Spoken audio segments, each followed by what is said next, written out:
ओशो कहते हैं, औरत को जीतने के लिए कुछ मत कहो, बस ऐसा हो जाओ कि वो तुम्हारे मौन में सुकून महसूस करे। कभी किसी औरत ने तुमसे कहा है, मुझे नहीं पता क्यों, लेकिन तुम्हारे पास रहकर अच्छा लगता है। ये वाक्य सुनने में साधारण है, पर इसके पीछे का भाव सारी सृष्टि से बड़ा है। ये एक ऐसी अनुभूति का वर्णन है जिसे शब्दों में बांधना मुश्किल है। वो जो अच्छा लगना है ना, वो तुम्हारे लुक से नहीं आता, वो तुम्हारी ऊर्जा से आता है। दुनिया भर में शोर है, और उस शोर में तुम्हारी शांत उपस्थिति एक ऐसा संगीत है जिसकी तलाश उसकी रूह हमेशा से करती आई है। क्योंकि औरत शब्दों से नहीं, तरंगों से प्रेम करती है। वो तुम्हारे बोले हुए शब्दों को भूल जाती है, पर तुम्हारी चुप्पी का असर उसकी आत्मा पर हमेशा तक रहता है। ओशो कहते हैं, औरत को जीतने के लिए कुछ मत कहो, बस ऐसा हो जाओ कि वो तुम्हारे मौन में सुकून महसूस करे। ये मौन कोई खालीपन नहीं है, ये एक ऐसा भरा हुआ क्षण है जहाँ बातें बेमानी हो जाती हैं। और इसी मौन में छिपे होते हैं वो 7 इशारे जो किसी औरत के दिल को गहराई से छू जाते हैं, बिना एक शब्द बोले। ये सिर्फ इशारे नहीं, बल्कि एक ऐसे दर्शन के सिद्धांत हैं जो एक आदमी को औरत के दिल के सबसे सुरक्षित कोने में पहुंचा देते हैं। पहला इशारा, ध्यान से सुनना, सिर्फ कानों से नहीं। जब वो बोलती है तो दुनिया के ज्यादातर लोग उसकी बात का जवाब देने के लिए बेताब रहते हैं। वो उसके शब्दों के बीच में कूद पड़ते हैं, सलाह देते हैं, अपना अनुभव बताते हैं या उसे गलत साबित करने की कोशिश करते हैं। पर जब तुम बीच में नहीं टोकते, ना सलाह देते हो, ना तर्क करते हो, बस सुनते हो, तो वो एक अनोखे एहसास को महसूस करती है। ये सुनना किसी समस्या का हल नहीं है, ये तो उसके अस्तित्व को स्वीकार करना है। जब वो ऑफिस की थकान के बारे में बताती है, तो वो तुमसे कोई सल्यूशन नहीं चाहती। वो बस ये चाहती है कि कोई उसकी उस थकान को महसूस करे। तुम्हारी चुप्पी उसे वो जगह देती है जहां वो अपने भावों को बिना किसी डर के प्रवाहित होने दे। तुम उसकी आंखों में देखते हो, उसके स्वर में कंपन को महसूस करते हो, उसके शब्दों के पीछे के दर्द को सुनते हो। तुम शायद कहोगे मैं समझ गया, पर तुम्हारा ये कहना जरूरी नहीं है। तुम्हारी मौन सहनशीलता ही उसे बता देती है कि उसे देखा गया है, उसकी आत्मा को जगह मिली है। वो इस मौन ध्यान से जुड़ जाती है जो उसे भीतर से सुकून देता है। ये वही एहसास है जो किसी बच्चे को तब होता है जब उसके माँ बाप उसके खिलौने टूटने पर डांटने के बजाय उसे गले लगा लेते हैं। वो जानता है कि उसका दर्द समझा गया है। दूसरा इशारा, नज़रों की नरमी, शब्दों से पहले की भाषा। कभी कभी तुम्हारी आंखें ही बोल जाती हैं, शब्दों से पहले नज़रें ही संवाद शुरू कर देती हैं। अगर उनमें कोमलता है तो औरत खुद को सुरक्षित महसूस करती है। दुनिया ने उसे हर तरह की नज़रों से देखा है, लालच की नज़र से, इरादे की नज़र से और नफ़रत की नज़र से भी। पर जब तुम्हारी नज़रों में सिर्फ स्वीकार और सम्मान है, तो वो अपने आप को ढालना बंद कर देती है। वो जानती है, ये नज़र मुझे नहीं तोड़ेगी, ये मुझे संभालेगी। नज़रें जब सम्मान से भरी हों तो वो प्रेम की पहली भाषा बन जाती हैं, एक ऐसी भाषा जिसमें कोई छल नहीं होता। जब तुम उसे देखते हो तो क्या तुम उसमें कोई कमी ढूंढ रहे हो, या तुम उसे पूरी शक्ल में देख रहे हो? एक सच्चा आदमी उसकी आंखों में उसकी आत्मा को देखता है। वो उसकी उम्र की लकीरों, उसके थके हुए होंठों या उसके डरे हुए भावों में भी सुंदरता खोजता है। वो अपनी आंखों में अपनी परछाई देखता है और पहली बार खुद को प्यार करने लायक समझ पाती है।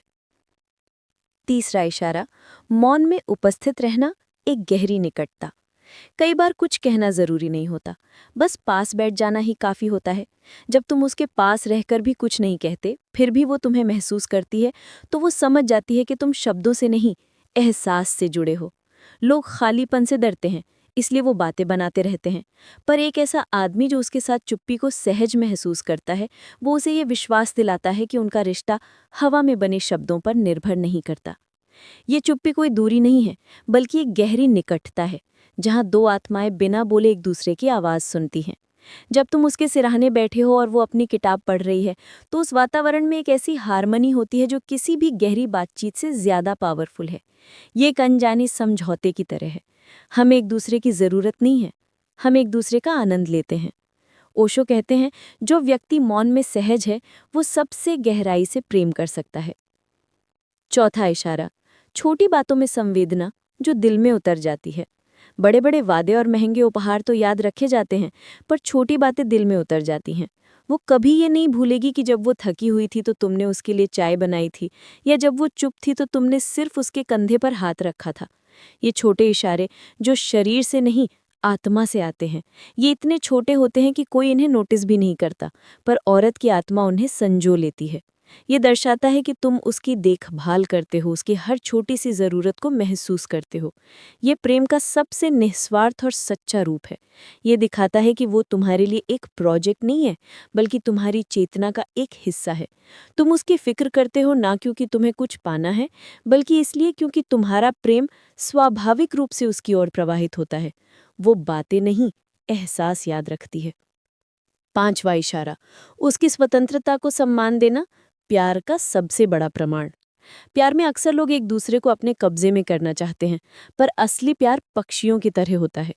तुम किसी चिड़िया को पिंजरे में बंद कर तो रख सकते हो, पर उसका प्यार नहीं पा सकते। वो तुम्हारे साथ रहना चाहती है, पर बंधना नहीं। जब तुम उसे जाने की जगह देते हो, बिना डर बिना शक, तो वो तुम्हारे पास लौटती है। क्योंकि औरत वहीं लौटती है जहां वो स्वतंत्रता में भरोसा महसूस करती है।